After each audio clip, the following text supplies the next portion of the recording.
Queridos irmãos, queridas irmãs, primeira leitura de hoje do livro do profeta Isaías, capítulo 48, nos coloca diante dessa expressão que a tradução que nós escutamos em português chamava a Deus de libertador. Começava de fato assim, no versículo 17. Isto diz o Senhor, o teu libertador, o Santo de Israel. É interessante porque, mais do que libertador, a tradução correta seria a de redentor.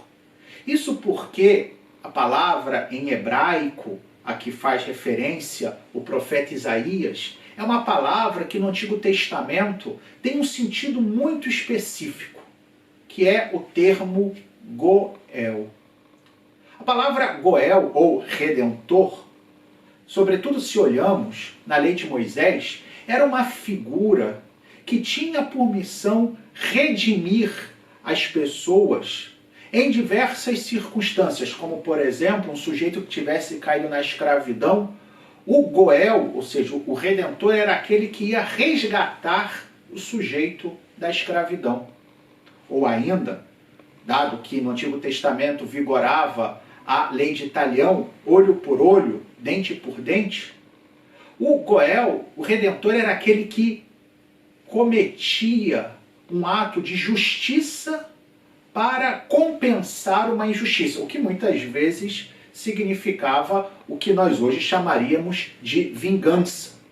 Mas era de qualquer forma, na mentalidade, talvez um pouco primitiva ainda, do povo de Israel naquele momento, uma forma de restabelecer a justiça que tinha sido quebrada, sobretudo quando tinha uma morte no meio. Também o Goel era o irmão que deveria se casar com a esposa do seu falecido irmão quando ele, morto, não tivesse deixado descendência. Era chamada a lei do levirato, né, para garantir, redimir, por assim dizer, a descendência do seu irmão.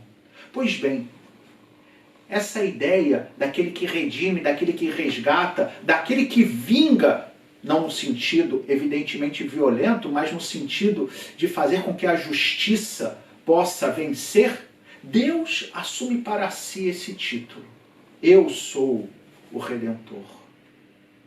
E, nesse sentido, o que vem em seguida, na leitura que nós escutamos, é quase que Deus se lamentando de tudo aquilo que ele se propôs a fazer e o fato de não ter encontrado um coração que acolhesse essa obra redentora. De fato, o texto dizia o seguinte, quase como um desabafo de Deus. Ah, se tivesses observado os meus mandamentos, tua paz seria como um rio e tua justiça como as ondas do mar. Queridos irmãos, queridas irmãs, isso é o pecado. O pecado, na realidade, não é outra coisa senão não sabermos reconhecer aquilo que Deus quer fazer conosco. Por isso, o pecado é sempre uma ingratidão, mas também é uma perda. Perda porque, no fundo, quando eu não escuto a Deus, quando eu não sigo os seus mandamentos, quando eu não sei acolher tudo aquilo que Ele quer me oferecer, quem é prejudicado não é Deus. É porque Deus é perfeito, Ele não precisa de nada. O prejudicado somos nós. E é por isso, e não deixa de ser belo, que Deus muitas vezes é inclusive duro ao nos chamar à conversão. Repito, não porque Ele precise que nós nos convertamos, não porque isso vai fazer alguma diferença na sua perfeição, mas porque Ele quer o nosso bem. E nesse sentido, o que Ele quer evitar é aquilo que falava o salmo que nós escutamos hoje, o salmo primeiro, é o primeiro salmo dos 150 salmos que temos na Bíblia. que, por um lado, fala das vantagens daquele que é fiel a Deus, que é como uma árvore plantada ao longo de uma torrente, ou seja, frutuosa, cheia de folhas verdejantes. Mas ao contrário, e é isso que Deus quer evitar. Aquele que não segue a sua palavra, ou seja, aquele que se fecha no egoísmo, aquele que se crê autossuficiente, aquele que acha que não precisa de Deus, é como a palha seca, espalhada e dispersada pelo vento. Porque no final das contas, queridos irmãos, queridas irmãs, quando nós pensamos de forma um tanto quanto estúpida, com perdão da palavra, que não precisamos de Deus, não passamos de palha seca. A nossa vida, no final das contas, torna-se sempre uma realidade que se esvai. Porque hoje nós estamos aqui, amanhã não sabemos. A nossa vida vai sempre como que se esvaindo de nossas mãos, porque nós não temos como controlar nada. Aliás, a pandemia vai nos provar isso.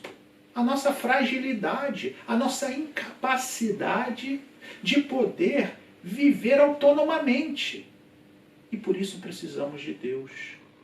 Que nós não sejamos, queridos irmãos, queridas irmãs, e talvez seja essa, muitas vezes, as razões pelas quais nós não escutamos a Deus e não colocamos Ele como o que está em primeiro lugar nas nossas vidas e não somos obedientes, consequentemente, ao que Ele nos recomenda. Porque somos como aquelas crianças do Evangelho que nós escutamos hoje. Também aí vimos Jesus se lamentando, comparando a geração que ele tinha por diante, mas essas palavras podem se aplicar a mim e a você e a todos os tempos da humanidade, porque infelizmente os seres humanos somos cabeças duras, e compara a crianças que estão sempre reclamando porque os outros não fazem aquilo que elas querem. E aqui está, queridos irmãos, queridas irmãs, a raiz do pecado. O egoísmo. O querer que as coisas sejam sempre como eu quero, como eu desejo. E quando elas não são, não correspondem às minhas expectativas, eu me fecho. Ah, já que não é assim, eu não quero nada. Como uma criança mal criada. Como aquela criança que vai, passa diante de uma loja de sorvetes e pede o sorvete mais grande que ela consegue ver. E a mãe diz que não, porque aquilo vai fazer mal. E a mãe diz, olha, não, eu te dou um sorvete gostoso, mas que corresponda àquilo que você realmente pode comer, que é aquilo que vai não ser para você depois um mal.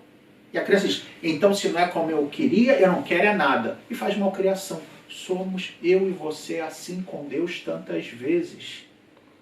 Por isso, nesse tempo de advento, nesse tempo de preparação para o Natal, reflitamos o que significa ser não uma criança mal criada, mas ser uma criança dócil nas mãos do nosso Pai Deus, olhando para o exemplo do menino Jesus, olhando para o exemplo daquele que era o Deus feito homem e que se deixa conduzir pelos seus pais aqui na terra, por Maria e José, sendo dócil, deixando-se conduzir. Que eu e você hoje nos deixemos conduzir pelo nosso Redentor, pelo nosso Goel, por aquele que quer que a nossa paz seja como um rio, que a nossa justiça como as ondas do mar. Louvado seja nosso Senhor Jesus Cristo, para sempre seja louvado.